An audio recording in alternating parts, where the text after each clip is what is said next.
LoveLine may contain sexually oriented content. Listener discretion is advised. 3, 2, 1, go! Adam Carolla and Dr. Drew. LoveLine, coast to coast. Yep, it is LoveLine. I'm Adam Carolla. That is Dr. Drew. Phone number 1-800-LOVE-191. Dr. Drew is a board-certified physician and addiction medicine specialist. Half a guest tonight, Dr. Bruce, who fills in for Dr. Drew and is also board-certified and also has a specialty in addiction medicine as well as emergency medicine and laser tattoo removal, is here tonight to give himself a plug.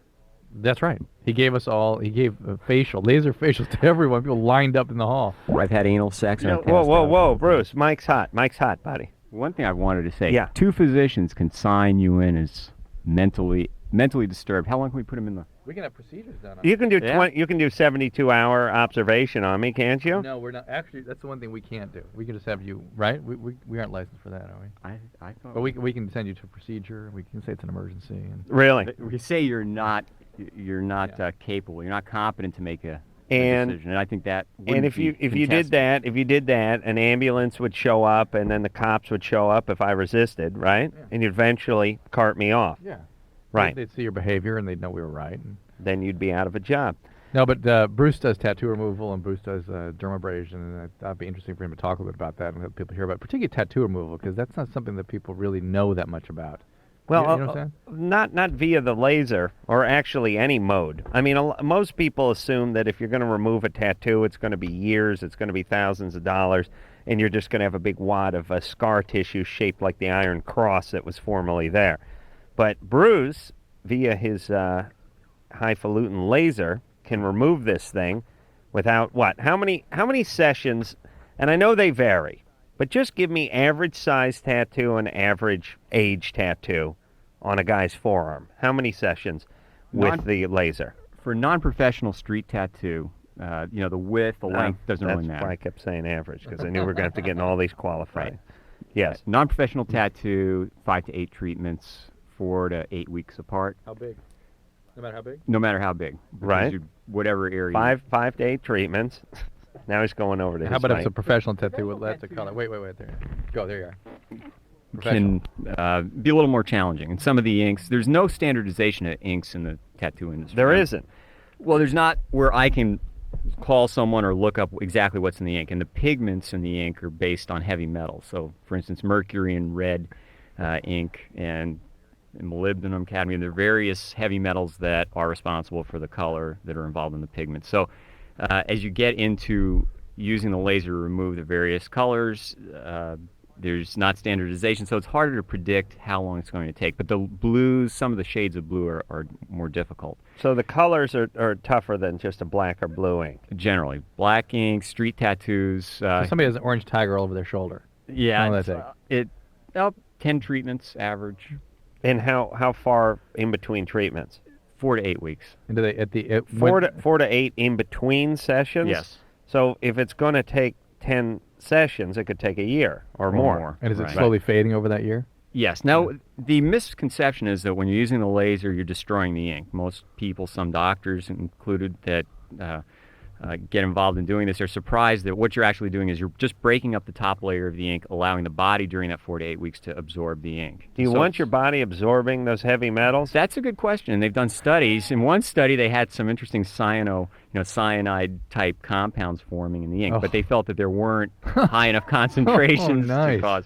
With some of the colored inks, but your standard black ink. What's interesting is when you ask the guys, what'd you use for ink? And lots of variation. Toothpaste, urine. No way. Well, many Nobody things are uses thrown urine into the for ink.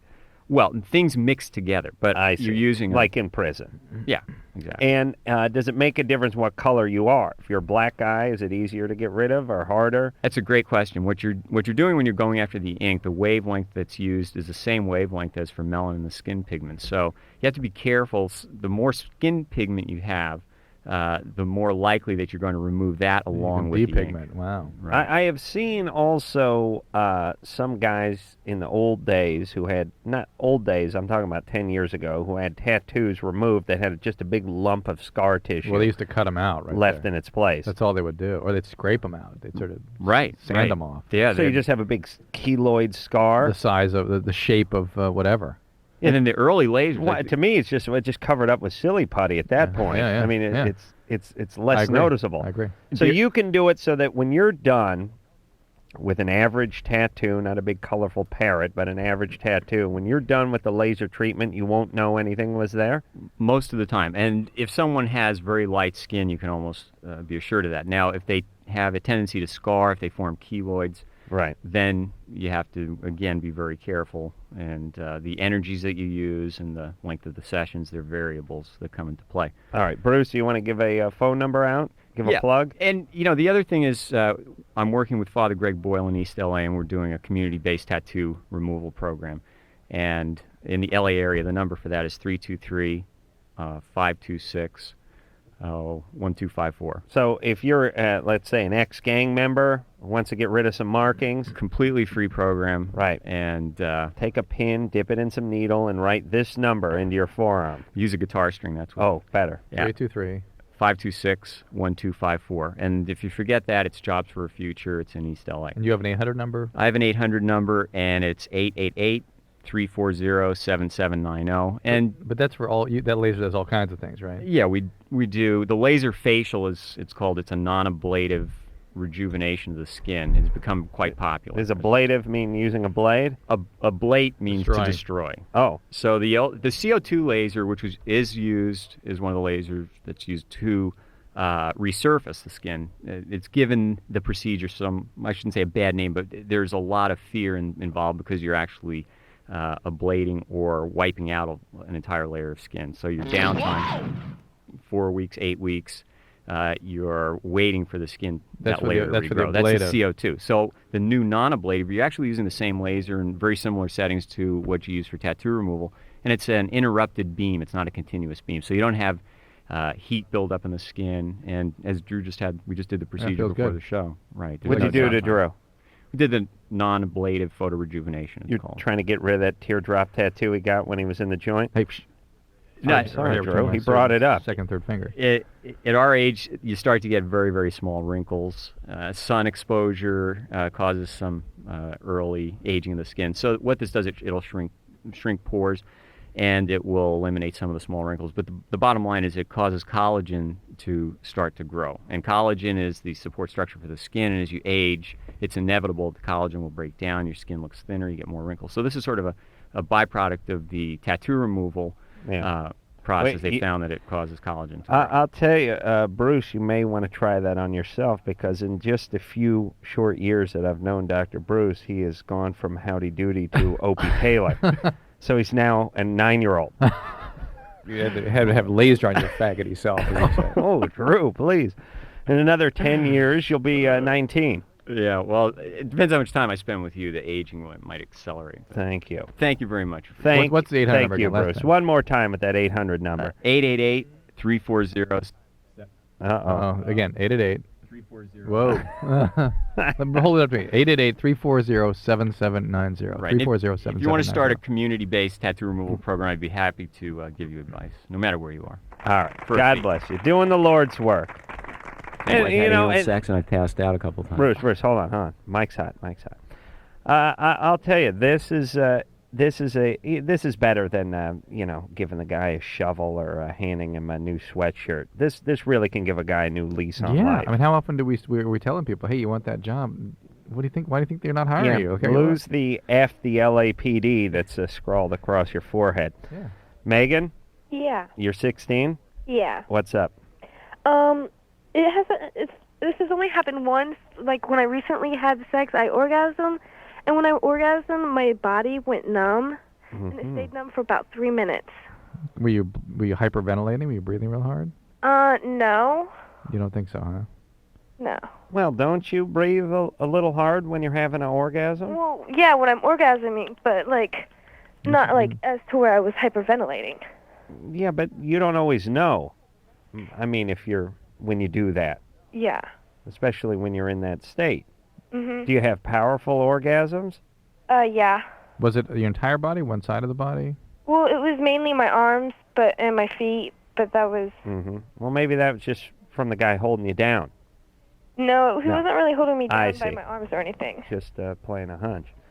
All right. What about this, Drew? And what about the 3 minutes? Was it a full 3 minutes? It was between 2.5 to 3 minutes. That means 30 seconds to me. Yeah. Women have no ability to gauge time or distance. That's not I've learned true. that. Oh, very true. Very true. That's why you guys can't parallel park. The car behind you is either too close or a mile away, and you can't figure it out. So what should she do, Drew? Nothing. I don't think it's Bruce. You don't have anything it would mean that would be of any significance? I don't. No, I've never met anybody that hyperventilated that knew that they did though. Yeah. Right. So maybe you're hyperventilating and you don't know it. Is this through intercourse or oral sex? Intercourse. Son of a gun. Wow. 16. Boy, are you ahead of the game. How old is this guy? 20. No. Boy. Using birth control? Yeah. What are you doing? I'm sorry? What are you using for birth control? Orthotricycline? All right. Fair enough. All right. I don't trust this criminal, this 20-year-old who's humping you. What kind of guy is he? He works in an auto body shop. No! Spreading Bondo all day and wet sanding. We never talk about the guys who do body work, but that is... Metal. No, it is just below metal worker. These guys are actually repairing metal. Yeah. I don't trust this guy. Okay. All right, keep an eye on him. Okay, I'll do that. Does he have a El Camino that's up on blocks? I'm sorry? Does he have a car that he's fixing up? Yeah. He does. What Yeah. kind of car? It's a Camaro, 87. Ooh, I was going to go with Chevelle. It's my next guess. Okay. Don't get pregnant. Where's your I'll try dad? not to. I'm sorry? Where's your dad? My dad lives in New Mexico. I haven't talked to him for about a year. Okay. Surprise. All right, baby. Okay, Keep an eye on this auto body worker. It's the lowest form of life, these auto body guys. I don't know. One day I'm going to... Nice, you idiot. Listen, you doctors. Don't you realize you have pagers and they go off constantly, right? You got to flick them off. Okay. I'm going to one day write down I'm going to do one of those pyramid type charts. Yeah. I think at the very top might be roofer. Yeah. And then, under the next two bricks in the pyramid might be, metal worker, auto body shop, and then drywaller, framer. I'm going to work it out one day. On a pyramid of... Pyramid of jobs to avoid Yeah. for your daughter when she's dating. Of self-actualization scales. Yeah. Nice. Brittany, Yes. you're 13. What's up? Yep. Okay. I've been seeing this guy for like almost a year now, and we've had anal sex twice. Oh my God. How old are you? I'm 13. Yeah. How old is he? 20. Oh Ooh. my God. Yeah, and I was just wondering if like any damage could like Your happen. soul. Your soul could be smashed by his penis. But so is there any like bad damage that could happen to me since I'm so young? It's not really your age physically right. that where the problem is. Okay. Right. It's more the emotional damage. Right. All right. Who is this guy? He's my neighbor. Mm-hmm. How long has he been doing this to you? For about a year. This is child abuse, right? No. Oh, yes. yeah. Oh yes. 19 and 12? He's 20. But when you were 13. when you were 12, that was when it started. Yeah, I'm turning 14 in like 4 days. Well, that's different. You're practically ready to move out. You got to start thinking about a retirement fund. This guy's a criminal. Yeah, Brittany. Yeah. A complete and total criminal. I mean, you were seeing this guy when you were 12 years old, technically. Kind of, yeah. Did Yeah. somebody do something to you before you were 12? No, not at all. Oh. And what does this guy do? Is he still living at home? Yeah. What does he do? Junior college, work around metal? What is it? Actually, he's a mechanic. He fixes cars Metal. and whatnot. Mm-hmm. Yeah. Yeah, that's metal. All right, and he lives with his mother? Yeah, he lives with his parents. His mom and dad both live at home. Yep. And you guys have been neighbors for how long? Ever since actually maybe about 5 years. Do you how long has this been going on for? Really? About a year. Hmm. And are you keeping it secret? Yeah. And what do? How do you sneak off together? Yeah. Put a hole in the fence, he puts his penis through it, or? No, No. I don't know. I see him at night a lot, though. Yeah. I would suggest you tell someone, an adult. Yeah, Really? This guy's got to be taken to task. This is a disaster for you. It is. What?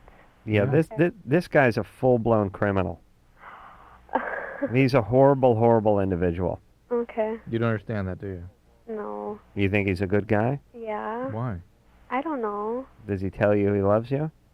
Sometimes, yeah. Well, I don't know. No, he never It's tells just you that. basically just like a sex thing, like we're together. That's probably really horrible to say, but it's just our relationship is just based on sex. Yeah, but mostly. it's not our relationship. It's him. This Yeah. is what he gets. He's abusing you. This Really? is it. Yeah. Oh, yes.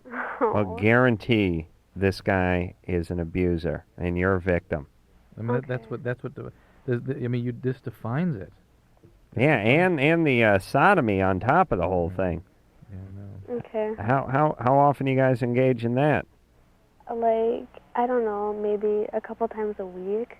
It's going to affect your ability to trust men and be close to men in the future. I really do suggest you tell someone about this. This guy needs to Alright. be brought to justice. Well, who should she tell? Well, I'm almost afraid if she would tell his dad. Imagine what he would do. Her dad? Yeah. Her dad's not around. Yeah, yes. He is? Yeah. Is he drunk? No. He's sober? Yeah. When did he get sober? He's been sober all of his life. Really? Yeah. What's his drug of choice? He doesn't do drugs. What's his problem? He doesn't have a problem. He's got to be out of it. He's a really good dad, actually.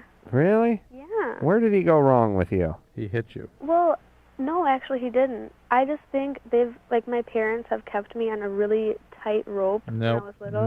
No way. Not unless they did it by smacking you around, by whooping you whenever they needed to. Are they religious people? No.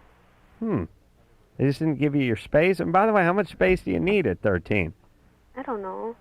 Are you homeschooled? No, not at all. All right. How are you doing in school? Okay, I guess. I don't know. What grade are you in? I'm an 8th. Phew. Okay, so who are you going to tell about this? I have no idea. Maybe somebody at school? I don't think she's going to tell anybody about Well, should I tell like a counselor at Yeah, school? yes, that it. would Yeah, be great. that That'd would be a be great place to that would start. be a great move forward for you. Okay. Okay. And no- wait. Hey, take her number. Ann, you in there? Yeah. We're going to take your number and follow up with you in a couple weeks, see how things are going, okay? Okay. All right, no more rendezvous with this guy either. Okay. Believe me, when you get, and I'm not even saying our age or his age, I'm talking about 16. just 16, you're Yeah. going to look at a guy like this and go, Jesus Christ, he was a criminal. Okay? Okay. All right. All right. All right. Thanks. All right. Oh, Oh, boy. what a lovely, lovely neighbor. Jesus Christ. I tell you, guys, they never cease to disappoint. No, they don't, do they? Just when you Never. think guys hit an all-time low, they go just a little notch lower. They're really amazing. What name is that? Zez? ZEV, Zev. ZEV. Yeah. Oh, Zev. What's happening, Zev? You're 19. Yeah, actually 5 years ago, my sister committed suicide. And, yeah, it was really traumatic. I was just entering high school and everything. And on top of that, everyone thought I was gay, so they made fun of me every day. How? And then, yeah, so, Wait a minute. How old was she when she committed suicide? she was 25. She had borderline personality disorder. Oh, boy. Okay. Yeah, and, we kind of, I had known she tried to commit suicide, but it never entered my mind. Mm-hmm. And then, it really devastated me because I walked in and there she was doing it with, I don't remember what drug it was, but I went downstairs and I told my parents, I said, I think something's wrong with my sister, and they were like, oh, okay, well, just put a blanket over her, and because they thought she was safe, because they were in her home and stuff. And my parents are very caring. It's just, it's not something that you automatically think, oh, my child's committing suicide. Well, So, I mean, you opened the door and she was taking something or no, convulsing she was or just crying on the phone. That's all. Yeah, but what is put it a your cover parent- over her She's while she's border. on the phone? Were these both her biological parents? My dad is her stepdad. Where's her dad? Her dad, I don't know. He was like he molested her and. Okay. Well, Yeah. right. There you go. So. Oh, there you go. And by the way, that's mom. Mom who said, just, hey, put a blanket on her. Right. No, that well, my mom or my stepmom, she took my sister's car keys away because she didn't want her to go out that night, and she I remember just talking to her about it, and she was just like, yeah, my sister. Yeah. Did her biological dad find out she killed herself? Yeah, my stepmom told him. Good. That's nice. I wish I was there when he got the news. There you go, buddy. Yeah. There you go. She just finished what you started. Well, and Happy on top of birthday. that, when she was like 12 or something in Louisiana, when we lived in Louisiana, she was like gang raped by these. But it was all started by Dad. Her biological dad got the ball rolling early.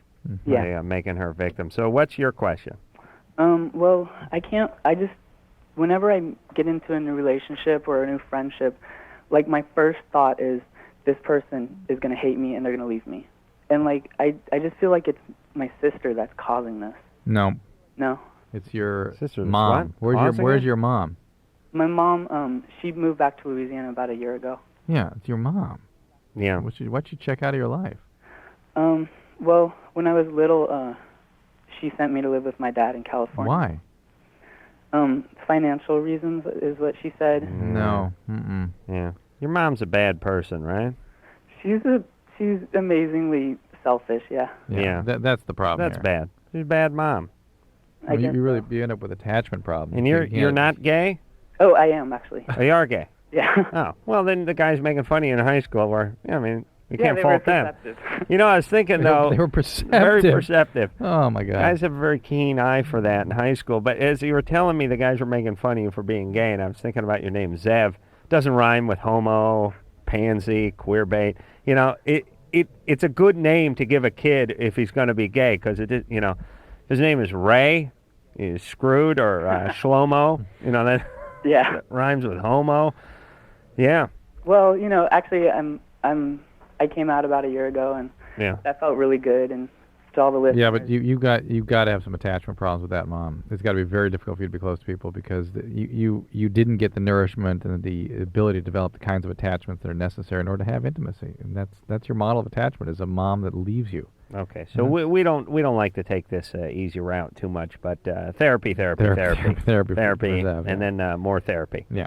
Actually, I want you to find a therapist and Move in. chain yourself to them. Okay.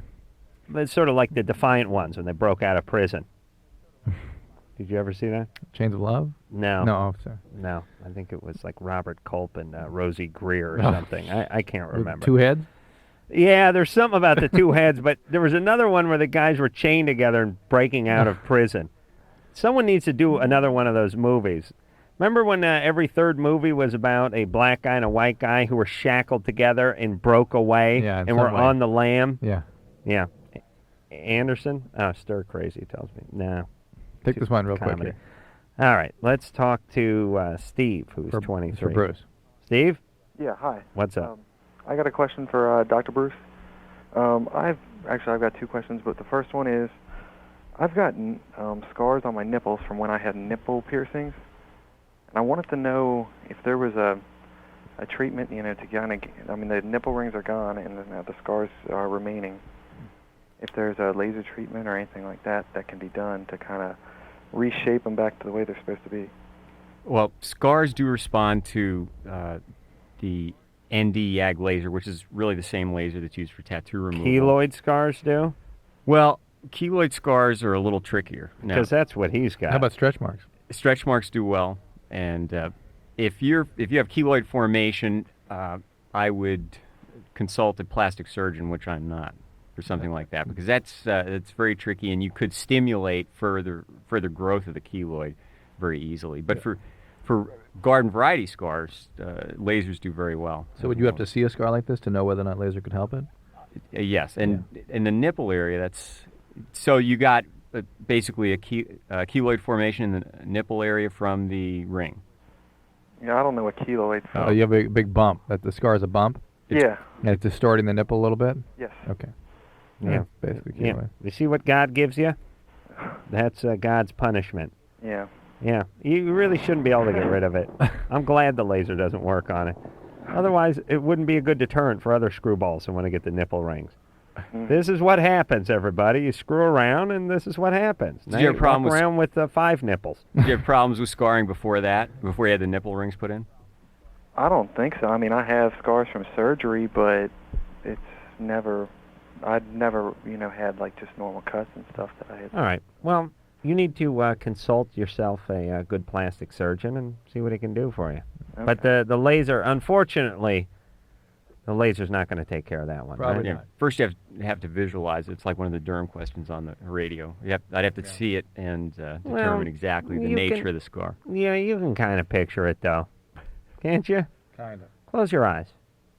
You picturing scarred nipples? But I'm not sure there is. Something you may have bitten in college. You've got that look in your eye. All right, buddy. We're going to take a little break. Dr. Bruce here talking about nipples and lasers and you. Oh my. After this. 1-800-LOVE-191. We'll be right back.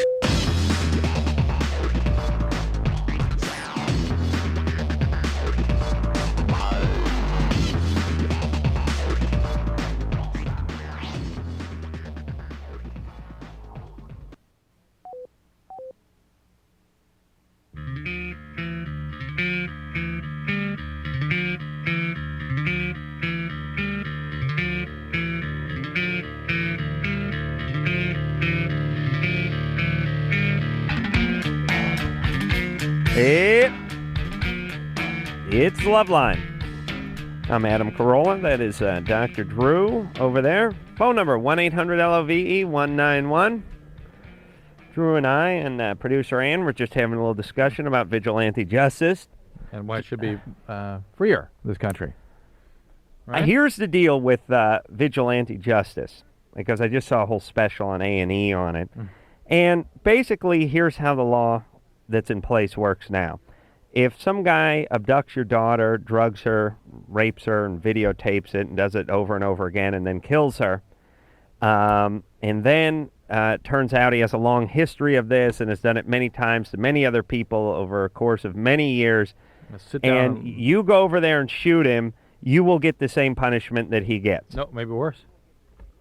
Well, I'm not sure about worse, Drew, but... No, I thought you said they got off this one case you were talking about. No, the couple that was doing the raping, they were dead. Oh. So they didn't actually, I would have liked them to drag their corpse to trial, but they didn't, taxpayers didn't see fit to pay for that. But the point is I'm all for that kind of thing, and I'm all for judges, juries, and prosecuting attorneys, and everyone just sort of looking the other way. And here's what they say. They always say, we cannot live in a society that's this way. You know what? And I always think, how can we not live in a society that's this way? You know what? How can we live in the society the way it is now? How can we let this keep going this way? Yes, let me That's pose really the point. question to this attorney. Somebody repeatedly rapes somebody's daughter, abducts her, films her, drugs her, and kills her, and that guy goes there and puts a bullet in his head, and that guy does 100 years without the chance of parole? What kind of society is that? Yeah. You explain that one to me, Mr. Harvard lawyer. Explain that kind of society. I would rather live in a society where the guy goes and puts a bullet in his head, because I'm not planning on abducting and raping anyone. Maybe abduction, maybe rape, never together. I understand. You understand my policy, Drew? Yeah, well, I've known you for quite some time. You never put those two crimes together. That's right. Yeah. Sometimes it's rape, then abduction. Other times it's abduction, then rape. Never the same night. Right, Drew? Right. Yeah. Well, it seemed All like right. it. So I'm all for the vigilante justice. And furthermore, when they say, well, look, if we don't prosecute this guy, everyone is going to get a green light to that. Well, by the way, okay, let's explore that angle. I do not mind you sending a green light to all the fathers whose daughters were raped, drugged, filmed, abused, and killed. in fact, if they get that green light... I have no problem with that. If they get that green light, perhaps the people that perpetrate that crap won't be so apt to do it. That's another very good point you make, Drew. And then, here's what I say you do. You do it on a case-by-case. You take it case-by-case. They go, well, this is going to is going to send a message to society. Well, here's what you do then. If a guy burns out on your front lawn and you go over there with a shotgun and blow his head off, then You you go to take jail. that guy Yeah. and you send him to jail. Yeah. And if he rapes your daughter and you go over there and blow his head off with a shotgun, you don't send him to jail. You see, it works out very easily. You just take it case by case. Jesus Christ. They did a whole special on A&E on guys who had been abused and neighborhoods that had been terrorized and threatened by, guys and this. And at the very end, the bad guy ended up getting shot, but the guy who shot him always did maximum time.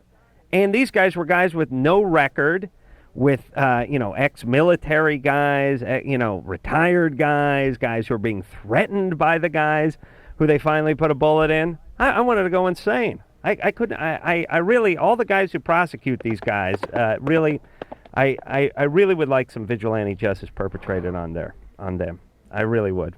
Jesus Christ. Heather, Yeah, you're 16? yeah. What's up? Well, I've been masturbating since I was 4 years old. Masturbating? Yeah, Mm-hmm. To orgasm or just sort of? just to do it. Yeah, that's all right. That's Since normal. I was like 4. That's Yeah. all right. That happens. That's diddling. Yeah. And since I was in 6th grade, I wanted to have a baby. Yeah. Okay. Yeah. And I want to go through with it, but I'm like, I don't know, I'm scared. Have you had sex? Yes. How old were you when that started? Hmm? How old were you when that started? When I started having sex? Yeah. 14. 14. How old was the guy? He was 22. Well, we got a real theme show going tonight. And what happened with him? I don't know. I got mad at him, so I stopped talking to him. All right. Got mad at him because he was with someone else? No, because I didn't want to do what he wanted to do, so. Which was what? He just, he wanted me to, run away and stuff and go with him, but I didn't want to. Sweet. And now you're smart enough to get away from him. Yeah. You have a boyfriend now? No, not currently. All right. Why do you want to get pregnant so soon? I don't know. I've always wanted a baby. All right. Well, why don't you, go to high school, go to college, meet a guy, get married, have a kid? The traditional route. The old-fashioned way. Well, I just want one now, though. What would that do for you? I don't know. What do you think it would do for you? I don't know. Why do you want one so badly? If you don't know, why don't you examine that for starters? Well, 'cause I just always have wanted a kid, and All right. Well, listen. Let me tell you what you want it for. Is you want something to love you, right? Someone to be there for you, someone to take care of, someone to be close to, right? and I don't think so. Then All right. I just put her on hold for a minute. I just can't take the I don't know. well, they don't know. It's the problem. I know, That's but the very reason they shouldn't be having listen, a child. If you can't at least take a stab at something, don't call the goddamn show. I can't take any more I don't knows. Everybody, here's the deal. When you call this show, you at least have to make the effort to do just an ounce of soul searching. Drew asks you a question or I ask you a question. Hesitate for a moment, think for a second, and try to give us a truthful answer. I can't answer that. Heather? Yeah. So, where's your dad? My parents got divorced when I was 8 years old. Mm-hmm. And your mom? She raised you? Yeah. How's she? She's fine. Okay. All She's right. perfect. Really? Perfect? Yeah. Uh-oh. Don't you think you're looking for someone to take care of, someone who will love you back, someone that's unconditionally there for you? Well, I take care of a baby right now, Mm-hmm. so it's not like... What? I take care of my sister's baby. Okay. How old is your sister? 17. Oh. 17? Yeah. There you go. Yeah. How old was your mom when she had you? Like 25. 25. Yeah. How But about yeah, but she's the 15th kid. Yeah. How many siblings do you have? 3, And how old is the oldest? 17. There you go. Yeah. All right. Starting to make sense. Hey, Heather. Mm-hmm. Wait a minute. You got 3 siblings. The oldest is 17. Yeah, 2 younger than me. I see. You got. Are they daughters or sons? I have a little brother and a little sister. All right. All right. And does mom have a stepdad? Do you have a stepdad now? No. Who's she cranking out these kids with? With my dad. I thought they got divorced. They did, but they had kids before they got divorced. No, just recently they got divorced? No, she was 8. She was 8, and the other kids must have been little babies. No, they had my brother, he's 14, and my sister's 10. So Oh, one all was right. one was 6, one was. I see. All right. Hey, tell your mom to slow it down just a little bit. She's trying to keep her legs crossed for 5 minutes? She hasn't had a kid for like 10 years. All right. All right. Well, why don't you On the just record. take care of your sister's kid a little, and then when you get your head on straight, you have your own kids. You're not ready, Heather. You're not. There's no way. This is not about you. You wanting to have one does not mean you should have one. When you are clear that you can do what it takes to support the continual growth of another person for 18 years, both financially and emotionally, then go ahead. Yeah. Craig? Hi. Hey. Hey, hold on a second. Let me turn my radio down. All right. There we go. Hey, how's it going, guys? Good. Craig, you're 32. What's your question? My question was for Dr. Drew. Mhm. I'm about 107 days into recovery off of marijuana and alcohol, Mm-hmm. and I'm starting to have real bad cravings again, and I was wondering... For pot? Yeah, Yeah. real bad. Yeah. You want pot more than the booze? Yeah, it's the booze. The booze is just too much.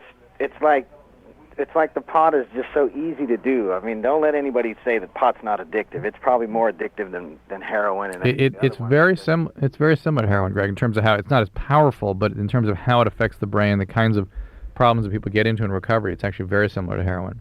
I mean, I used to do it all the time. I mean, I used to sit up and wait for your guys' show to come on, and I'd be completely loaded. And Yeah. but I mean, That's listening what I to do. you, Oh. listening to you over the years, I mean, I got to listening to you, Dr. Drew, and you've really helped me into my recovery. And Great. Are you going to MA? well, no, I'm actually going to AA. Great. Fabulous. I found that NA is just filled with a bunch of losers. Well, listen. Wait, is that NA or MA? He said NA. NA. Yeah, but what about MA? No, I haven't gone to marijuana. Yeah, you're really going to find the losers at MA. Bunch Oh, of yeah. skaters and snowboarders. But Greg, you don't have a sponsor yet, do you? Yes, I do have a Oh, sponsor. well, call your sponsor. You should be helping you through this. The problem is I don't like my sponsor. All right, well, get a new sponsor then. But the one thing the sponsor is there for to help you through times like this, and other people you've been connected to in the program. Now is the time. This is when you got to deploy those relationships. I know, and then to top it all off, there's this woman that I like in recovery. No, don't do I it. know, and I heard you about.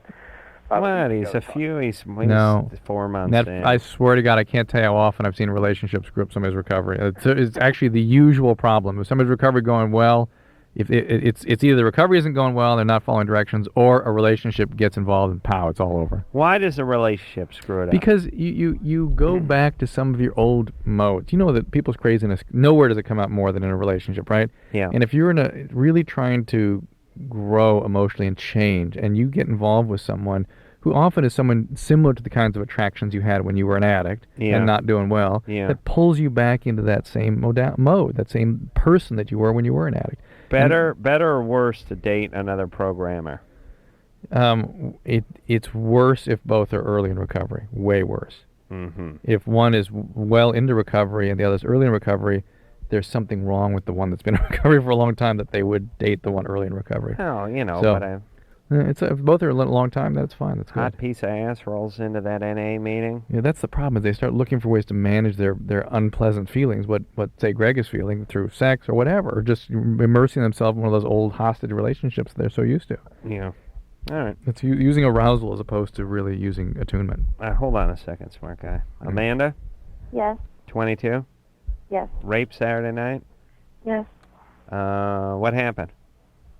Well, basically, a good friend of mine, who's a doctor, and I trust him, being friends and all, he and his girlfriend wanted me to go out. He has a lot of family in town, out of the state. Hold on. Is this Dr. Marcel we're talking about? No. Sounds like the kind of thing you do. Unless Go he's ahead. in Texas. I'm a rapist. Drew, please, let her finish. Anyways, we go out with his cousin, and we go to a couple of clubs, and, we have beers and drinks like normal people do, and we go home, and I couldn't drive home, so I wanted to sleep on the couch, and my friend got me a blanket and a pillow and everything, and his cousin wanted to sleep on the floor. I didn't really think he was a threat to me because throughout the night I never, All right, so the cousin raped you? I woke up, I fell asleep. All right, hold on a second. I just wanted to get the quick little rape bite in there before we went to break. And I knew it was going to be a long story when blanket and then pillow got broken up into two separate sentences. Then he got me a blanket, and then he got me a pillow. I know. Listen, there's nobody worse than me. That poor girl was raped. I'm making fun of her. Amanda? Yeah, you're All right, insulting me. hold on. Don't insult me. No, I'm not. It's my mistake. We got to take a break, and I thought we'd just, get this sort of thumbnail sketch of your story before we went in. It was taking too long, but that was my fault. I didn't give you a pep talk. So the cousin raped you. Yeah, I woke up and he was Right. Yeah. On top of you. Yeah. Okay, and this inside of you. Inside of me. Jesus Christ! And you didn't wake up until he was inside of you? No. Okay, hold on. I had a lot to drink. Hold on. Listen, that's blackout, or that's past abuse, or that's something, because I've poisoned myself with alcohol before. And every time you wake up before the guy's inside you. Right. Yeah. Not that I stop him. No, it's like you're waking up before. Well, I tell him to put a condom on. Yeah. We'll take a break. We'll get back with Amanda. LoveLine, we'll be right back. Call them at 1-800-LOVE-191.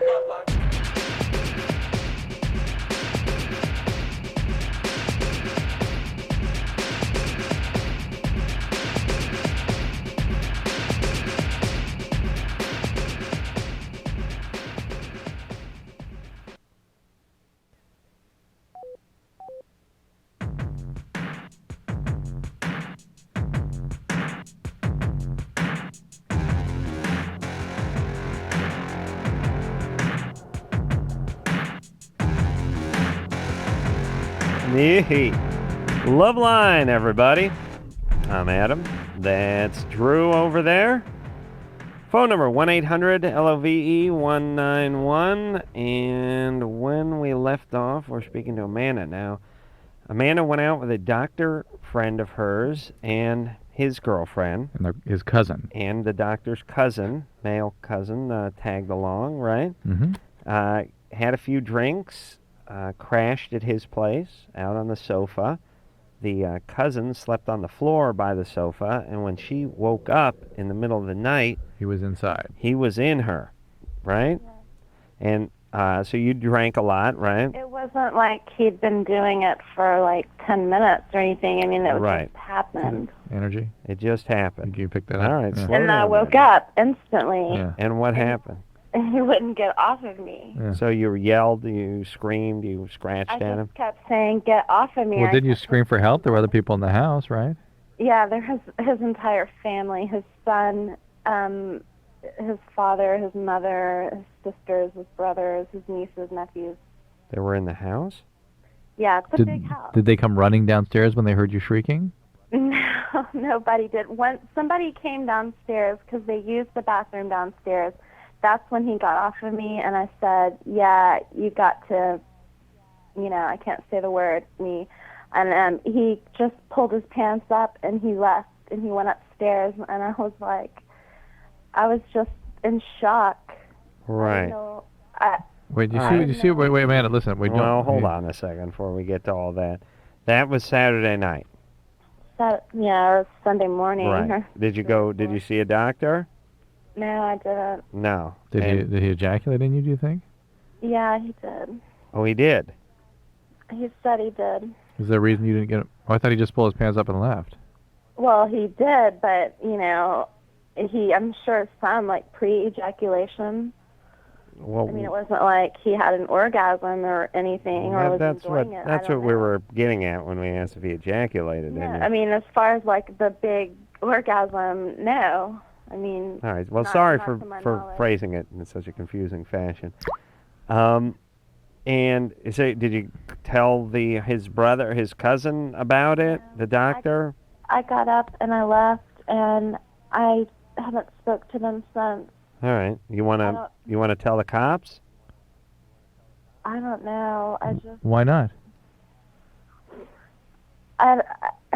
It's just a personal and traumatic thing that if I tell the cops, it's going to go into a long, drawn-out series of he said, she said, courtroom battle. I don't have money for an attorney. Is that something you've experienced in the past? No, actually no. But I've known attorneys in the past, and I know how much they charge. And well, you don't need to hire an attorney. You just file a report. File a report. He process. doesn't live here. He lives in another state. I don't. All right. Well, okay. Let's try to get a few. Let me ask a few questions, and then we'll give you some answers. Did he ever been raped before? Me? Yes. Yeah. No, Adam, have you? No. Okay. No, Amanda, we Still waiting, by the way. no, we would. Adam wishes. No, Adam, we would expect. Raped. Amanda, we would expect something had happened to you before. Yes, it did. Okay. When I was 15, I was raped, and I actually got pregnant, and I had to Okay. get an abortion. And we would even expect something even happened before that. As far as some kind of what? Abuse. Some kind of victimization, something that led you to feel that, that to react to be frozen in the face of that kind of an scared? assault. Yeah, to be frozen, not just scared, but to be frozen. I guess I've seen my mom do some things. It's not sexual. I don't know if it's in any relation, but I have seen my mom put a gun to her head, and Okay. There we go. There we go. It's stuff like that. All right. So Yeah, that's stuff like I'm a that. healthy person, though. I'm 22. Hang I'm on, a hold very- it, man, hold it. We got another break coming here. Yeah. Hey, Amanda. Hang on a second. All right. All right. Amanda, Yes. Yes. we have no choice, so hang on. We'll be right back with you. Okay.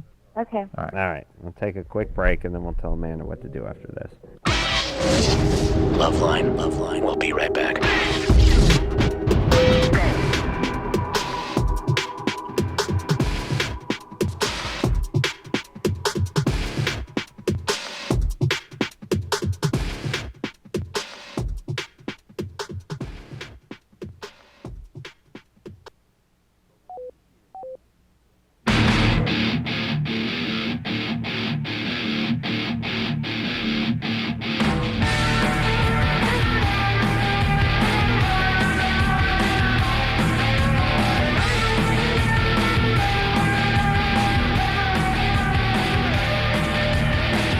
Hey, LoveLine, everybody. I'm Adam Carolla. That is Dr. Drew. Super Jew, Rabbi Shmuley will be in here tomorrow night. Celebrity Jew, Rabbi to the stars. Rabbi Shmuley is a guy who's been on the show a few times. You may have seen him kicking around with Michael Jackson, butting up to him, right, Drew? Oh yeah.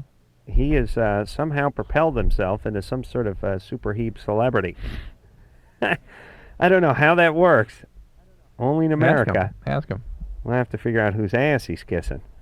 But some Schwartz ass, I would guess. But he's written a few books, right? Yeah. Has a lot of good notions we agree Well, with yeah, on he- relationships what's interesting, and things like that. He's seen a lot of people over yes. time, like we have, and he comes to the exact same conclusions we do, even though he's coming from an entirely different discipline. Right. He's coming from Israel. Hey. But we'll talk to him tomorrow night. He's a good guy. And then Brooke Burke, who I think is the hottest woman on television. She hosts that Wild on E show. She's not the old host, Jules Asner. She's the new host, Brooke Burke, who's spectacular, will be in here. She's on, I think, this month's Playboy. She's on the cover. I'm going to be doing Oprah this week sometime, and one of the things we're going to be discussing there is they're apparently developing this new theory that people in their 20s go through a quarter-life crisis. Okay? Yeah, I Who's know. they? That's, Nobody. daytime people. And listen, if you're going to be on Oprah, that means the Mormon Tabernacle Choir and the Harlem Globetrotters. They'll follow, yes. And the UCLA Alumni Association. I mean, there's got to be at least 700 or 800 people on there beside you, right? Apparently not, but who knows? You're going to be... Drew's going to be on Oprah, everybody, on Thursday, and I guarantee it's going to look like the cover from Sgt. Pepper's. There'll be at least 70 other people on that show. At least. Not counting Oprah. Be that as it may, Yes. I'd be interested to get some feedback from some of our callers that they believe that there's something happens in their 20s that makes them feel like life is in a crisis, like leaving college. Somehow they don't know how to get going in the workplace, or that they feel entitled to something more than they're getting out of work. And there's a lot of stuff going on. That people feel disorganized and empty and lonely and detached. And we hear that a lot. Yeah, but everyone's looking for a group to join. It's not so much a group. It's that people feel that somehow, all their peers are getting rich in the internet businesses, and somehow they're in menial jobs, and things are they're impatient and they're entitled. Well, for a guy, and I can't speak for women, but for guys, 20s, that's your transition period. Yeah. That is the 10 years you have to go from basically student Right. and son to father and businessman. And a lot of these kids these days are feeling extra empty. And my position is it's because of the same thing we're hearing about in their relationship. You should be at 25. Well, yeah, you should be, but they have come from very disturbed family systems, a lot of these kids, and they have no sort of anchor, no connection with anything, and they're adrift. This is their final sort of transition in individuation into the real world, and they can't quite make it. They get depressed, they get anxious. So you want them to call this show? Yeah, I'd be interested to hear some feedback. No, we're not going to get anything good off of that. Don't bother. All right. Amanda hung up. Surprise. Yeah, she was victimized and then victimized again. Amanda is real angry, and I don't blame her because people have done her wrong in her life. Well, and her mom holding a gun to her head. Mom was crazy. Yes. And that's really where this all started. All right, so if you're not going to go to the cops and you're not going to prosecute this guy, well, I said it earlier tonight. Therapy. I usually say therapy, but in Amanda's case, therapy. No, it's just going one therapy. Oh, okay. Therapy. Okay. But a long one. No, which is like 3 therapies. Look, she's clearly a victim. Doesn't report this guy. Most people have not been victimized. The second they're touched, they'll be screaming and yelling. They wake the whole household up. And if you hadn't been victimized in the past, you don't wake up with a guy in you. You wake up with a guy trying to get in you. Mike? Yeah. You're 22? Yeah, 22. What's up? Oh, not much. Just, Jack, quick question for you, actually. Yeah, okay, buddy. Good times. Yeah, good times. Hey, my girl says my I don't know if I can say this on radio, pecker? Pecker? Yeah. She said my pecker's a little small. Mm-hmm. I'm a 5'8", though, you know. Where are you from? New Zealand? New Zealand. Nah, man. Australia. Yeah. Yeah. You know what I love about the New Zealanders and the Australians? They don't really like each other. But you know what? You're all just the same to us. It's the same thing. No, y'all just the same to us, mate. So. We are all the same. But we are the same. we wouldn't go, New Mexicans. Fair. New Mexican. Arizonians. Fair. All right. So, you're an Aussie, not a Kiwi. Yeah, I'm also not a Kiwi. My question's regarding my pecker. Right.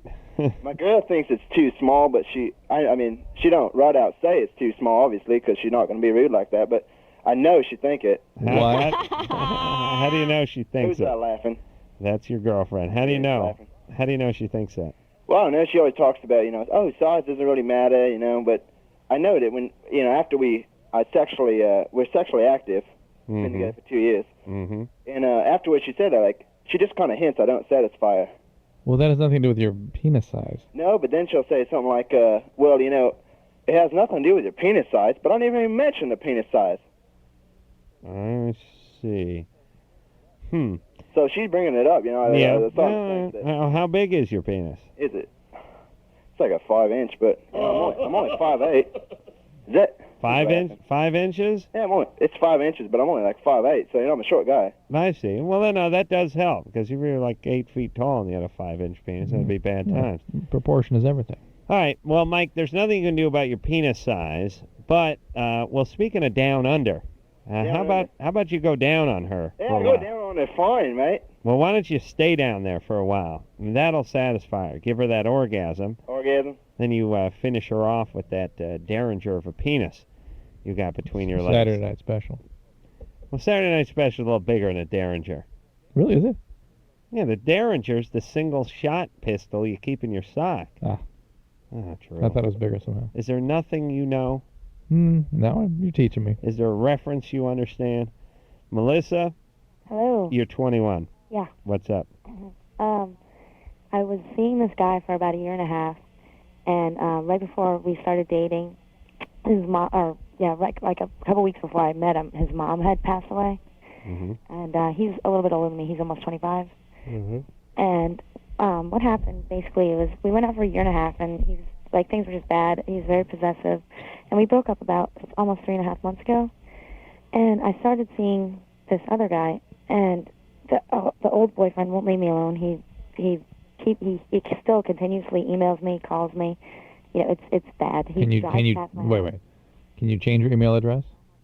I have. He always finds it out. I have done that since now. He still emails me I mean, I know all his friends, and he knows all my friends type of thing. Is there a way you can cut off contact with him entirely? I just don't email him back. I don't talk to him. You know, he can talk. He emails me. He calls me. I don't answer the phone. Good. Do your parents ever answer the phone and tell him not to call again, or do you live by yourself? I live by myself. Are you scared of him? No. I'm not worried that he's going to do anything to me. But he guessed my password for my email account after I had changed it into a new one. And I don't know how he found it out or anything like that. Have you told him clearly you were done? Yes, and I've told him, you know, we're not getting back together ever. And he's like, he always tells me about how he hangs on to a prayer, and he still wants to go back out with me. He loves me, he needs me. Blah, blah, blah. This is so He was brutal. probably a jerk when you were dating, I bet. Yeah, he was. Oh. And then... Yeah, Why is it always that guy? I don't know. I used to do that. The bigger a-hole you are in the relationship, the more pleading you do when you break up. Yeah, and now he says that he knows this, and he'll fix it. And I'm not. I mean, there's no way that I'm going back to it. You know. Oh, good. You're healthy. Yeah, and you got some new schlong in your life, right? Well, okay. So what happens was he went on my email address and found out this other guy's email address and emailed him. And you know, the first time that he emailed him, it was like, haha, he's stupid, whatever. You know. Right. And then the second time, and then he emailed him again to tell him, you know, like, I have all these problems in my life. You know, my mom died before I met her, and that's why I'm clinging on to her, blah, blah, blah. And I think that kind of freaked the guy out because he didn't talk to me for a couple days after that. Yeah. And, then we, you know, we talked. Everything's fine. We still hang out. You know, because I'm friends with him, and I'm friends with a lot of his friends, too. That's how I know him, like, through a mutual friend. Hold on. You're friends with the crazy guy or the new guy? Crazy guy's friend. The new guy. And I hang out with the new guy, and I hang out with his friends all the time. But all this weird stuff started happening about a month ago, like where it's kind of been like just cooled off with me and the new guy a little bit. And, you know, I know that he liked me before all this happened, but I mean, the other guys kind of scared him away. I really don't know what the deal is. Well, listen, the new guy may not like you that much. Well, I mean, I know he did, and then he did. No. But you used to like this guy, too. Yeah. Well, okay. Okay, listen. Hold on. Mm-hmm. If you think that this guy poisoned the new guy somehow, you can talk to the new guy and say, look, I don't know what's going on. I don't know what you've heard. I don't know what this guy's done to you, but I can tell you I'd like to be in this relationship. Give him a chance. Although I don't guess you're going to get the response you want, because we all know once a guy's in, he's in. Doesn't matter if he gets a few screwball. That'll get him deeper in if he's into you. He invites me to sleep over at his house. He'll be like, if we go out or whatever, he'll be like, do you want to come back over to my house? And, you know, I'll just stay there. We're not having sex or anything, but we have, you know, like, fooled around. And we were going to have sex, but then there was no condom, so we didn't, and, you know, blah, blah, blah. And then about a week after that happened, like, we were still hanging out. You know, he calls me. He asks me if I want to go hang out. You know, we'll go to a movie or something. Right. I'm getting bored. Yeah, and it's like he dates me, and then he still calls me. All right. Melissa. I just don't know what Okay. This past 2 weeks. Okay. I don't know. Oh, boy. Melissa. Oh, boy, am I bored. I'm overwhelmed, too. Okay. The old guy you cut off contact with completely, like you've already done. You don't answer any emails. Right. He loses steam. I don't know when. Eventually. But if he seems the slightest bit threatening, you go to the police immediately. Get a restraining order. Immediately. Right. If this new guy, sounds like he's just dating. He's not into a boyfriend, girlfriend. You were kind of more into this relationship than he is, it sounds like. Sounds like it. And that's fine. I mean, he's being a gentleman, right? He's not boffing her. No condom, no sex? Yep, no. Well, it may have been her, but... What? Well... you know our callers. You think he got a BJ? Let's ask. Melissa? Yeah. When the guy didn't have the condom, did you give him a B-John? No. No? No, we didn't. He didn't. I don't respect... What? He didn't want that? Huh? He didn't want that? No, we just kind of stopped and, like, we were just kind of talking. No blowjob? Mm-mm. He's bisexual. I don't respect that. I don't respect that at all. Do you even acknowledge it exists? No, I don't. What? What'd you say? Did you say something? I don't acknowledge that. Lauren? Yeah? You're 23? Yeah? Yeah, what's up, Perky? Nothing. I was just, I wanted to comment on what Dr. Drew was saying about people in their early 20s going through a crisis. Yeah, what's up? Well, I kind of had that experience after college, and I think that it's a pretty significant issue for a lot of people in their 20s. Do you think it's any different than what the rest of us went through, though, last generation around? I don't know, maybe, but I wasn't part of that generation. No, so but I can't really comment on it. Well, I've always understood, and it was for me the fact that 18 to about 25 is the toughest transition of all. Yeah, and I'd have to agree. I mean, I think that a lot of people, at least a lot of people who I've spoken with who are in their 20s and going into their 30s, that they're much happier in their 30s because they feel a lot more grounded. But in your 20s, after college, when you kind of have these expectations about what life will be like, and then you don't necessarily live up to those expectations. But that's the part. Well, no, wait a minute. Hang on. That's the part that seems to be different for this generation. That there's this entitlement to all kinds of special things. Yeah. When you were in your 20s, Adam, your expectation was. What? Not squat. I slept on a goddamn futon with the wheeze on the goddamn futon with me. Slept on a futon with a dude. You're gay. In a one-bedroom goddamn apartment that had another guy on a goddamn fold-out sofa, and I wasn't even getting laid. You figured you were entitled to a twin. Bad figure, right? Maybe. Look, at 23, if you would have put a contract in front of me, and I am not exaggerating at all, at 23, let me think where I was at. Okay. If you put a contract in front of me and said, sign this contract, I will guarantee you $15 an hour, that is $600 a week. That's before taxes, obviously. But you will, make this for the next 15 years, and, you get 1 week off a year, and you'll get a little medical and a little dental. I would have signed it and fallen to my knees and cried and dry humped the pen that I used to sign it with. Oh, yes. And I would have done it for 20 years. I would have signed a 20-year contract, $15 an hour. Yep. Now it's humorous to me because I'm literally a millionaire. But back then, oh, yes. Yeah, I would have signed a contract just to get my own goddamn futon.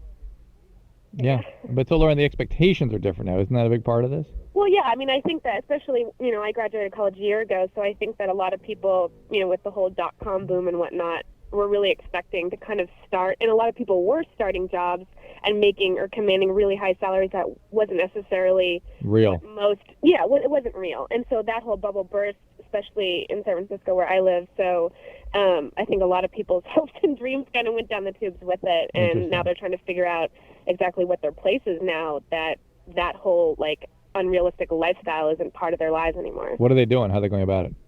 Well, a lot of people that I know just are living off their unemployment and working. There's really nothing. San Francisco is really dependent on the technology sector. So we have a lot of people up here who aren't working and working part-time jobs or just trying to find. A lot of people are going back to grad school or totally changing their career paths entirely. And what are you doing? I work at a nonprofit, so I'm kind of safe. But I'm not making any money. Were you in the nonprofit the whole time since you've been out of college? Yeah, since I started. Yeah. So. Now let me tell you, listen, money is not the key to happiness, and nor does it make you happy. Not having money is excruciatingly painful. However, it doesn't make you happy to have it. It just makes you not in pain. Now that I'm literally a millionaire, I am not unhappy. You're not miserably unhappy. I, however, was unhappy when I had no money. Yes. So, it does not make you happy, but it does make you not unhappy. Yes, I understand. Thank you. So, and that should be a goal for everyone. Now, if you're happy when you're poor, you could be happier when you're rich. I'm not so sure. I don't think you get rich when you're happy when you're poor because what motivates you? See what I'm saying? Yeah, I got that. You have to have a certain level of discomfort in order to climb out of the mire or from the futon, as it were. Out of the futon. When my forefathers crawled out from the futon, which is a Japanese word meaning bear trap, because it is the worst invention ever, this futon. It is the world's most uncomfortable sofa that folds into the world's most uncomfortable bed. Let me just go back to that place for a second. Yeah, me and the wheeze. North Hollywood. No air conditioning? Oh, no. 110 degrees. Upstairs on Laurel Canyon. Western exposure. sun beating down on the top floor. No tree in front of that apartment, just glass and stucco, and nothing in front of it, just Laurel Canyon and a big, huge boulevard. No shade to be found in the middle of this summer. Was there common living 100 space? degrees in that, and we were in the front unit, front apartment at the top. Was there like a common living space, like a living room kind of thing? We had a living room. What did you guys put in there? 1,000 degrees upstairs. I would get up in the middle of the night. I would walk into the shower. I would turn the shower on nothing but cold water. I would douse myself. Then I would turn the fan on and lie back down and wake up with mildew on my head. Did you? The common living space was a living room Slot car set? that my buddy Chris lived on the fold-out sofa Nice. on, which had one broken leg on it. So when he used to hump, which he did quite a bit of, the downstairs neighbor heard that there's one peg leg smashing the ground. Because it was like it didn't fold out right, so it sat 4 inches above, and when he got going, it was like boom, boom, boom, boom. Yeah, we had a couple of rabbits, 4-foot-high bong, and a slot car set. I'm not talking about, away at boarding school. I'm talking about an adult. Adults. 24? Yeah. 22. Oh, nice. Had, I lived there from like 19 to 22. Had the rabbits, had the slot cars, had a Space Invaders game in our kitchen.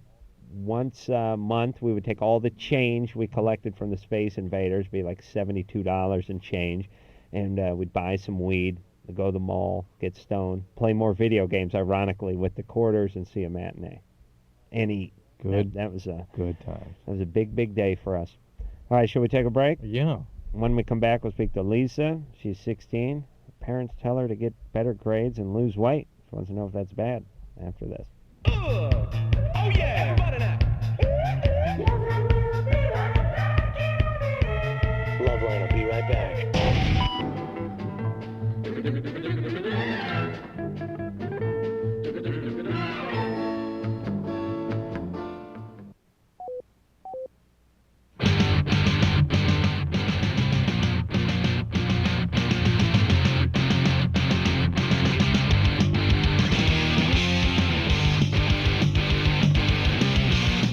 Yep, LoveLine, everybody. Phone number 1-800-LOVE-191. We will speak to Lisa, who's 16 years old. Lisa? Hi. Hey. Hi. Okay. My parents, last summer, I kind of gained not a lot of weight, but, I'm bigger than I was, You're overweight. Drew, please. And, my grades have always been kind of, okay, and lately, well, not really lately, ever since the summer, my parents have been making comments like, you could be so much smarter, you could be kind of prettier, just kind of stuff like that, and I'm wondering if mentally this could have an effect on me. Well, it's not going to help. Yeah, you could hate them more.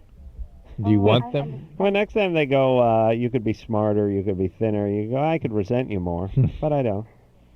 But they get strict, and they get yell at me for sassing them back. For sassing them back? Yeah, they say, don't be a smartass, Yeah, there's a funny thing that parents get into when you're about your age, and that is they really have total empathic breakdown.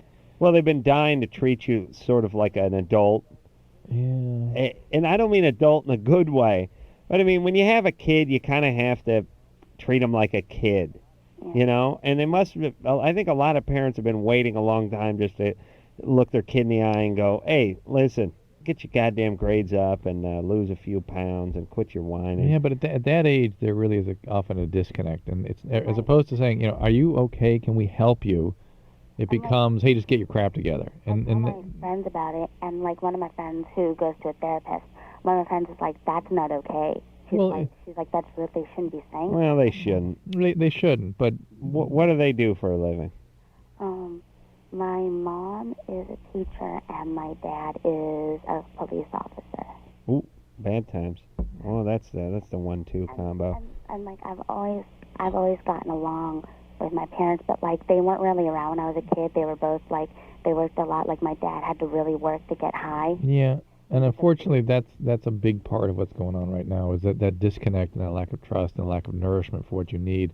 And they're doing more of the same kind of thing. Yeah. When you needed them then just to be present, they weren't around, and now they need you need them to be sort of supportive or at least acknowledge what your real feelings are, and they can't quite muster it. And it's mostly like my mom. Like, I went home last Friday because, I don't know, a couple of days ago because I was feeling kind of sick, you know? Yeah. And we're not allowed to wear tank tops to school. And I came home and I was like, oh, you know, I shouldn't have worn this today. My mom was like, why? And I'm like, oh, you know, you can't wear them because they think it's like distracting or something like that. And she was very blunt. She's like, Lisa, I don't think you'd have that problem. Meaning you're not sexy, Yeah, meaning like not attractive to boys. And yeah, and when I try clothes on, she's very blunt. Like, that looks awful on you. You can see your shoulders. You can see your. You got to watch out with that eating disorder. You're fat. Drew, please. Now, Lisa, how much? Let's talk about a couple of things on you. How are your grades doing? They're okay. I've raised them. Could you do better? Yeah, I could do better. Well, but I think anyone can do better. But why don't point. you start deciding what you want to do for your sake, for you? Do you want to really hold yourself down just to get back at your parents? Is it worth it? I mean, no, that's not what I'm going for. I get lazy. Okay. Well, do you want to go off to college? Yeah, definitely. You want to be a veterinarian? No, I want to be a TV anchor. Okay. So. Oh boy. And how is the weight doing? Well, it's okay. I mean, I don't know what happened over the summer. I guess I kind of got, like, depressed or something. Right. It's a lot of this is depression. It sounds like that deserves treatment. And, like, another thing I'm kind of worried about, my dad's parents, they both run high in alcohol and depression. Mm-hmm. And I'm wondering, like... Are you developing any momentum with substances? No, definitely not. She's a straight arrow. Kick my butt. And what about boys? You got any boyfriends? I haven't had a boyfriend in, like, 2 years, and, like, there's this one guy that I'm totally crazy for. Okay. I'm totally, like, crazy for. Right. Okay. Yeah. How's that going? He doesn't know you exist. seem to show any interest. Like. All right, Lisa, I'm going to solve all your problems in just 10 seconds here. All right? Okay. Okay. It's an awkward time. It's a tough time. Your parents are a pain in the ass. They love you. They're not abusive. They're not going about it a great way. They're your parents, and you think they should be better than they are and have more answers than they do, but they're just dumb adults, really. They love you. They mean well. You need to focus on getting your grades up, getting involved with all that school stuff, doing as much stuff as you can do outside of the house, taking care of yourself physically, not for them, but for you, and going off and going to journalism school somewhere. The world is your oyster. That's right. I mean, because that's all the world is. That's all the world is. How do I... All right. That's it.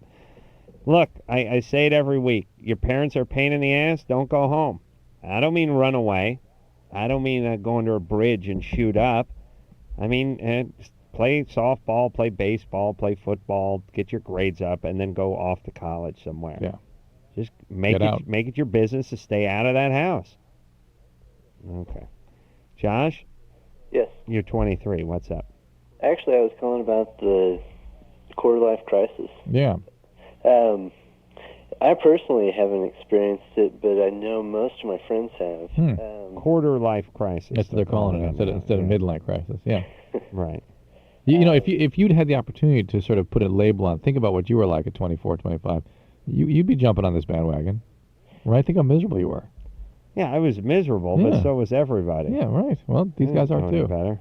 All right, so what up, Josh? One of my thoughts is in the last generation, there was so much political activism. There was something to get involved in, and I just don't see it now. Yep, there isn't the same kind of thing. Well, there wasn't really when we were going through that phase, though, Adam.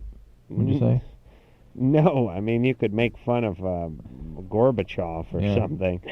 Yeah, there wasn't that much growing up in the 80s, really, either. Not much to hang your hat on politically. But Josh, see, here's what's going on. I think Drew and I figured this out. Every guy, and I say guy, females too, and more so today females than in the past, but every male is going to go through an identity crisis between the time they graduate high school and or college and the time they get themselves sort of situated in the workplace. And that's where you're at 23. You're no man's And you know, land. one thing we were dealing with, which is sort of the aftermath of the sexual revolution, trying to figure that all out. You know what I mean? That's why our relationships were such a mess back then. Yeah. Actually, I kind of missed out on that because I went right into the service directly after high school, and now into college, going directly back in. But yeah, it's. You're looking for some political activism. For political activism? That's what you'd like to see. Yeah, a little bit. All right. Yeah. Okay. Thanks, Josh. Well, listen, all I'm saying is if there's a 23, 24-year-old male out there whose head isn't spinning like a dreidel, he ain't normal. Right. Once in a while, you hear about that guy who started interning at some record label at 19 and is 25 and he's vice president of sales or whatever. But that's the exception, not the rule. The rule is you should know what the hell you're doing. Now, Drew, even though you were a mess and probably still are, I'm telling you, not like I was. No, you were certified. You were certified mess. Yeah. But I'll tell you the thing that you knew was I'll tell you the thing I'm most envious of in your life is that you had a direction is confused as swimming as your own head was. Yeah. Your feet had a direction. Right. The thing I think that is scariest and was always scariest to me at 21, at 25, at 27, at 29, especially as a male, is having no idea what you'd be doing for a living, no idea you're going to be rich, you're going to be poor, you're ever going to buy a house, what about kids, what about a family, who you're going to support, you can't support yourself, you got 5 roommates, what are you going to do, have a wife, a kid, and 3 roommates? I mean, you don't have insurance, as a male especially, at least you always knew you were going to be a doctor. That was going to mean hard work. That was going to mean stress. That was going to mean long hours. But at least you didn't always know that. In college, you have huge doubts about that. But you had a place you could go from A to B to C to D. You could move in a lineal pattern. Let me just say though, I had all that in place, but there was always the threat of I wouldn't make it. In which case, the whole thing would be, what would I do? Where would I go? What would come next? And that was always awful. Right. But let me see if I can deny your pain just a little more here. Thank you. You had that threat hanging over your head. Yeah. What if you don't graduate your sophomore year and make it to your junior year? Yeah. But that acted as a motivational force many times. Yeah.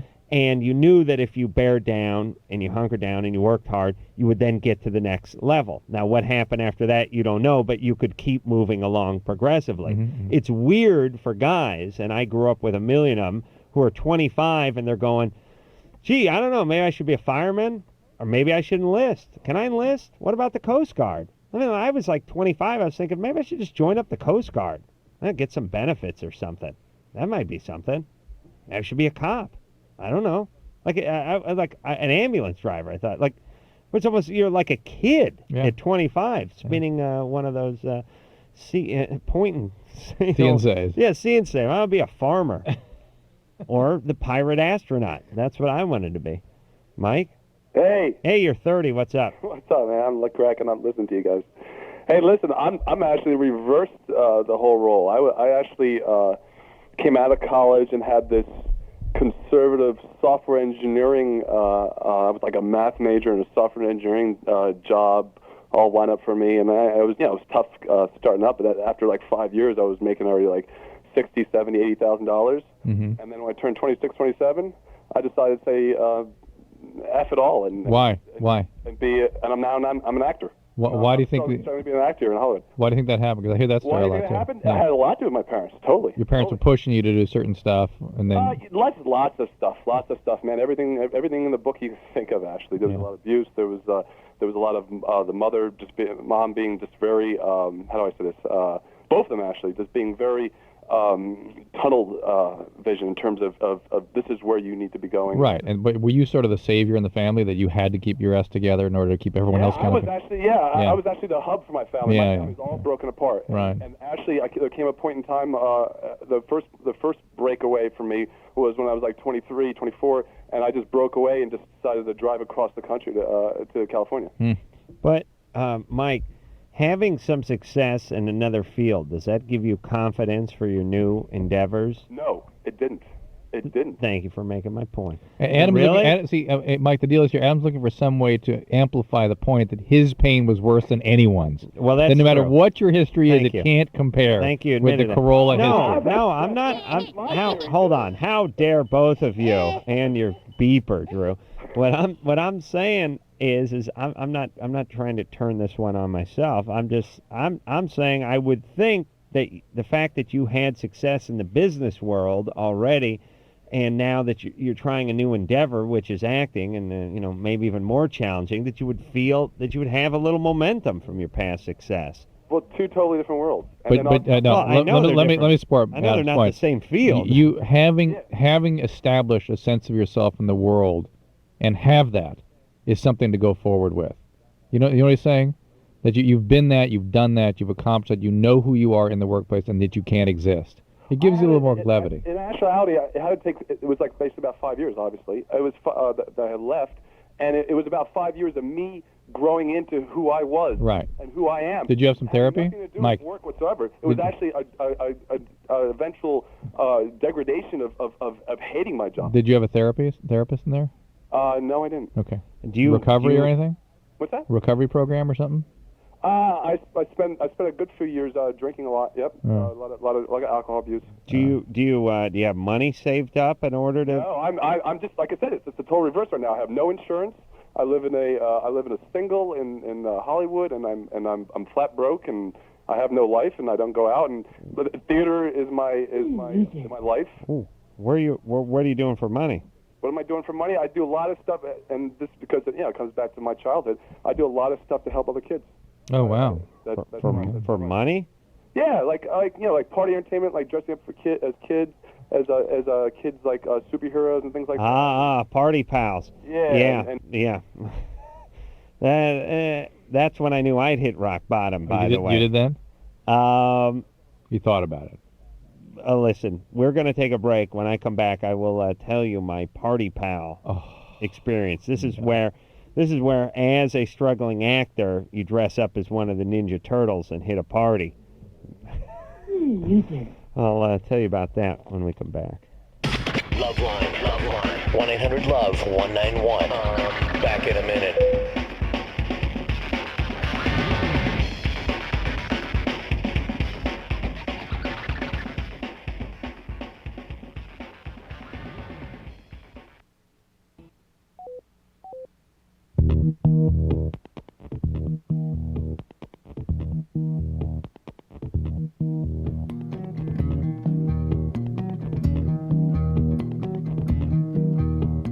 That's why I messed up. You got it, buddy.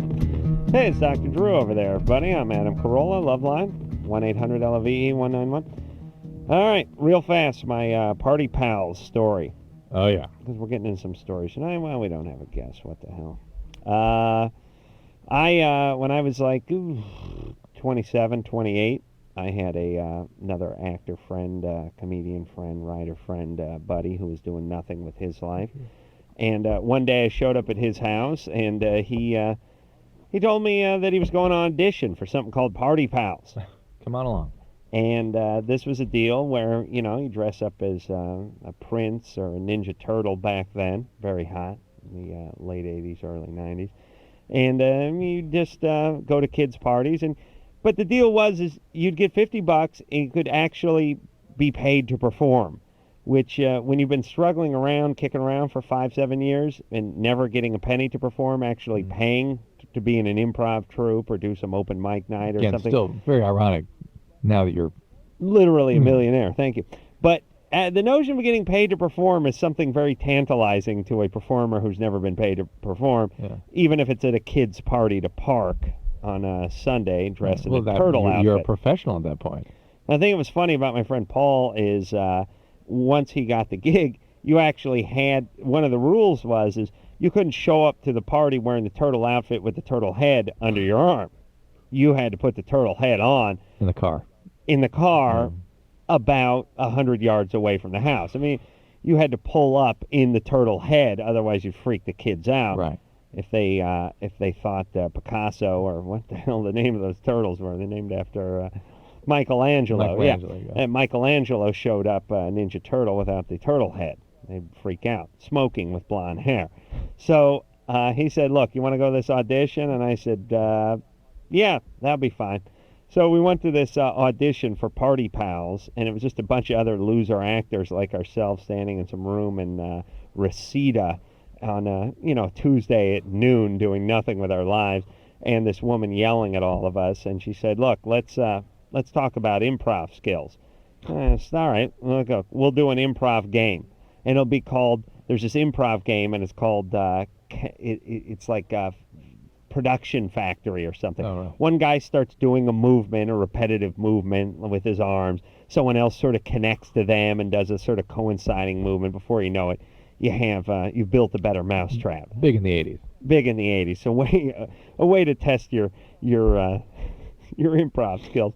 So naturally, she picked me to go first, which always sucks because you're standing up in a room of people who are sitting down and doing some repetitive movement. Repetitive movement for way too long until someone else joins in and connects to you. And you're doing it the longest, too, because you don't finish till the last guy. And you always pick some elaborate movement that you can't maintain because your muscles wear out. So I remember thinking, oh, Christ, what the hell am I doing here? And she said, look, you didn't know my name, stand up and start some movement. So I stood up and I thought, oh, Jesus, this sucks. What am I doing? And I started doing this thing with my hand, kind of like some steam engine or assembly line or something. I did it for about 2 beats, and she just kept looking at me, and no one joined in, and I'm just standing there like an idiot doing this movement. And I finally looked at her and I said, you want me to make a noise with this? Like, and she goes, it'd be nice. How come you haven't gotten into asking her to kiss your ass? I thought, I don't remember her name, but she can kiss my ass if she's out there. So I looked at my buddy Paul. I said, Paul, listen, I got a skill. I'm a carpenter. I gotta salvage some dignity. I'm going home. He said, listen, I need the money. I'm staying here. I'm getting the turtle outfit. So that was my Party Pal story. This close to being a Party Pal. Michael? Hi, this is Michael. Michael, you're 21? Yep. Michael, the female? Yeah. What's up? Interesting. It's my middle name. I have a boyfriend who I love very much, and maybe before where I just don't have a sex drive at all. It just is not there, and it's causing all kinds of problems. Is this a new problem in your life, or has it always been like this? It's always happens. Like every boyfriend I have is just gone. And when you're not with a boyfriend, do you have a sex drive? No, not really. Okay. Are you on any medication? No. Do you have no birth control pills or anything like that? No. And has there been any time in your life during which you had libido? Yeah, I can. Sometimes it'll happen randomly, but it always just goes away after a couple of weeks. All right. So what do you? I have had problems in the past. Like I've been victimized, and I know the whole deal. Have you been treated for that? What do you mean? What do you mean treated? You had a therapist? You had trauma recovery programs? No, I took a lot of antidepressants in high school. What happened to you? I was raped as a child many times, from 3 to 7. Oof. Who did this to you? My first stepdad. Mm-hmm. Well, first off, let me say, perfectly normal, perfectly healthy. And where's this guy now? He left me after I was about 7, kind of heartbroken. You were heartbroken? Oh, yeah. Well, I imagine how this guy twisted up her mind. And what about your mom? Did she ever find out about this? Oh, she's totally evil. Yeah, she knows. Well, she's the source of all the problems. Well, listen, here's the good news. She was sexually abused, your mom herself. Right. By, I know. She won't give it up. I know she was. She won't. She had to have been. Yeah. Okay, and where was original daddy? My dad, I never really, he kind of skipped out before I was born. All right. So, you got plenty on your plate. Yeah, and I had plenty of stuff, and I've had lots of physical abuse after that. I've had many stepdads, but And Michael, what tends to happen is that when people have been sexually abused, it sort of establishes them in a trajectory.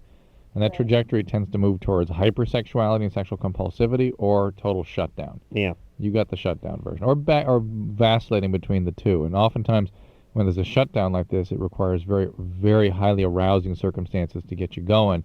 So you'll do S&M, you'll do stripping and things like that, and that's what becomes arousing for you. Well, we said it before, and we'll say it again tonight. Therapy, therapy, therapy, and therapy. There you go. That's it. There's no easy way around this.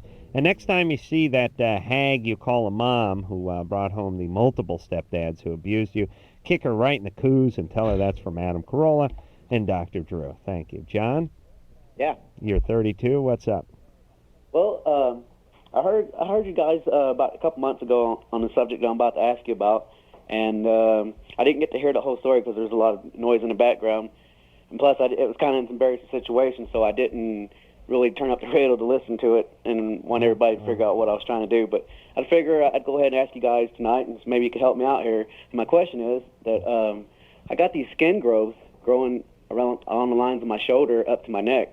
There's like 3 or 4 different ones up there, and they look like little nipples. Well, they're just like, are they sort of tags, skin tags? What is that? Like moles that are sort of raised Yeah, up? they kind of look like, I thought that's what they were going to be, were like some kind of weird moles, but obviously they're not any kind of moles that I've seen before. Well, they're moles, they're pedunculated, and they're skin tags, and they come off really easy. Your doctor can just snip them off. No problem. Is a skin tag sort of like a mole that's been flattened out and Yeah. sort of fell over? That's one of the ways that can happen, yeah. All right. Doesn't so happen in skin folds and stuff. needs to go to a dermatologist? Any doctor. All right. Real fast. Who you want to talk I to? guess she's been on the longest. All right. Kara? Yes. 24. You never had a boyfriend.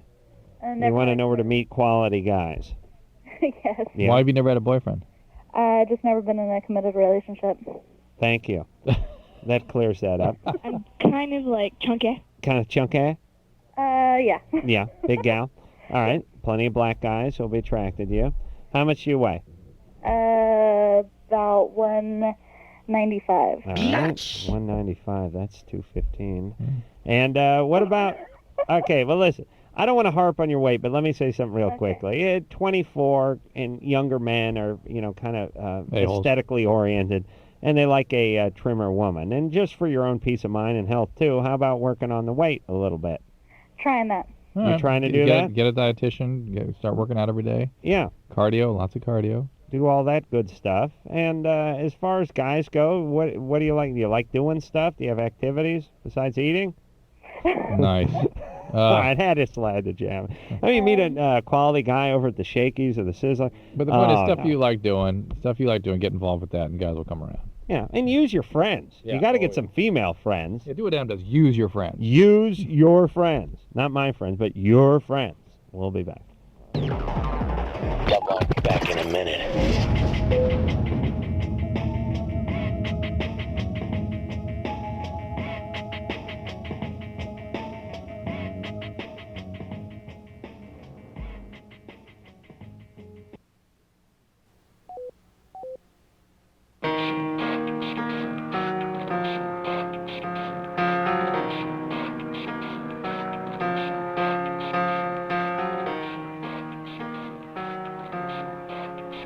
Yes. Well, there you go. Another fabulous LoveLine episode in the ground. Super Jew Rabbi Shmuley will be in here tomorrow night. Nothing derogatory about that. I think you called him something else earlier. Super Heeb?